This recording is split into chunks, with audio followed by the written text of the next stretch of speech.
100 জন দলীয় কর্মীকে বিমানে করে নিয়ে গেলেন বাঁকুড়ার জয়ী তৃণমূল প্রার্থী অরূপ চক্রবর্তী। তিনি চান দলীয় কর্মীরাও শপথ গ্রহণ অনুষ্ঠানে থাকুন।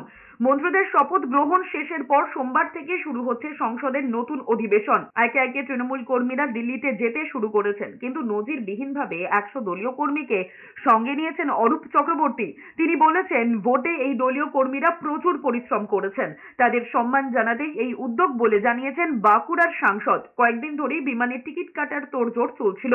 শেষে রবিবার দুপুরে বাঁকুড়ার একটি বেসরকারি পার্ক থেকে শতাধিক কর্মীকে সঙ্গে নিয়ে অন্টাল বিমানবন্দর থেকে দিল্লি রওনা দিয়েছেন অরূপ চক্রবর্তী।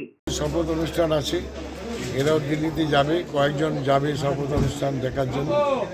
এরা গ্রামাঞ্চল থেকে যাচ্ছে, জঙ্গলমহল থেকে যাচ্ছে, রোদে জলে ভিজে অক্লান্ত পরিশ্রম করে 1,84,000 ভোটকে ওভারটেক করে 2,43,000 ভোটে জিতেছে।